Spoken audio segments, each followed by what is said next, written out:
Advice for a 25 year old investor जिसने अभी अभी अपनी एसआईपी शुरू की है या मार्केट में एक्सपोजर लिया है, उसके लिए क्या हाँ, है? तो एडवाइस है कि 25 साल का है तो ज़रूर रिस्क टेकिंग कैपेसिटी ज़्यादा है, तो उसका मैं कहूँगा कि आप 85% इक्विटीज़ में निवेश कीजिए। सेकंड बात है कि म्यूचुअल फंड्स को इग्नोर मत कीजिए। आपकी टेम्पटेशन होगी कि स्टॉक का टिप मिल गया, इस फाइनेंशियल इन्फ्लुएंसर ने ये दे दिया, वो दे दिया, तो उसको मना मत कीजिए, मगर एक रिस्क को मैनेज कीजिए। करीब ना आपके टोटल 85% मैं कहा इक्विटीज़ है, उसमें 20% स्टॉक्स में लगाइए। बट बाकी 80% ऑफ द 85% आप म्यूचुअल फंड में एसआईपी के थ्रू कीजिए।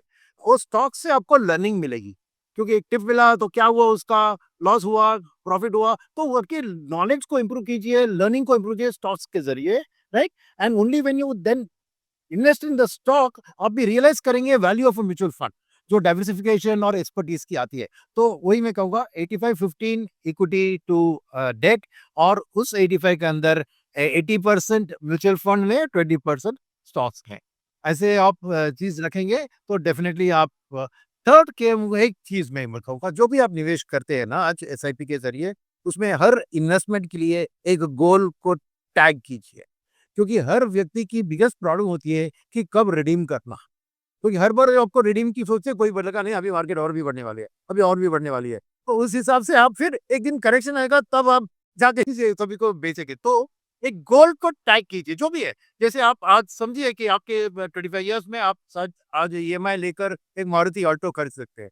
तो अगर आप सोचेंगे नहीं 5 साल के बाद मुझे क्रेटा खरीदना है या 10 साल के बाद मुझे मर्सिडीज बेंज खरीदना है, तो एक इन्वेस्टमेंट को उसके हिसाब से आइडेंटिफाई कीजिए, उसको टैग कीजिए। आपके इंटरली में उसे लगे ये मर्सिडीज बेंज इन्वेस्टमेंट है मेरा, फंड है। तो जब आपको वो भड़प आती है तो एक करीब आ जाती है कि वो आप खरीद सके, क्रेटा हो या बेंज हो, तब वो आपको रुथलेसली रिडीम करना चाहिए। तो ये गोल बेस्ड आपको एक अप्रोच लेना बहुत बहुत इंपॉर्टेंट है, क्योंकि तभी आप आपके ड्रीम्स, आपकी ख्वाहिश उस इन्वेस्टमेंट जरिए आप फाइनलाइज पहले कीजिए, ताकि आपका रिडेम्पशन का डिसीजन, और फिर then you will feel happy about your investment because it achieved something in your life. So I think that is very important. तो फाइनल वर्ड में इसमें कहूंगा 25 साल वाले के लिए कि ये इन्वेस्टमेंट को कंजम से अलग मत सोचिए। जो आज कंज्यूम करते हैं, बाय नाउ पे लेटर है, तो ये investment is nothing but a postponed consumption. You are only investing to buy something better in the future.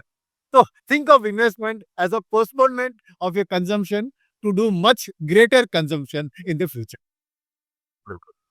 Great advice sir. I think कि जो भी 25 साल की उम्र के जो लोग हमें सुन रहे होंगे, अब आपके लिए इन्वेस्टमेंट का जो अप्रोच है वो कहीं न कहीं पर ज़्यादा क्लियर आउट हो चुका है। आपको अपने सभी इन्वेस्टमेंट, सभी एसआईपीज़ के लिए एक गोल डिसाइड करना चाहिए, जैसा कि सुनील सर ने बताया। और साथ ही अगर आप 25 साल की उम्र में हैं, तो आपकी रिस्क टेकिंग एबिलिटी जो है वो काफ़ी ज़्यादा है। तो इस वजह से आप 85% जो आपका एलोकेशन है वो डायरेक्टली आप म्यूचुअल फंड्स में कर सकते हैं, इक्विटीज़ में कर सकते हैं।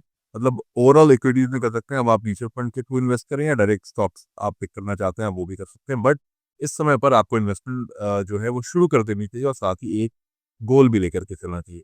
Thank you so much Sunil sir, हमारे साथ जुड़ने के लिए। और आई थिंक तब बहुत ही डिटेल, बहुत ही बेहतर तरीके से आपने सभी जितने भी मेरे तक आते हैं उनके बहुत ही बेहतर तरीके से जवाब दिए। तो thank you so much sir हमारे साथ जुड़ने के लिए।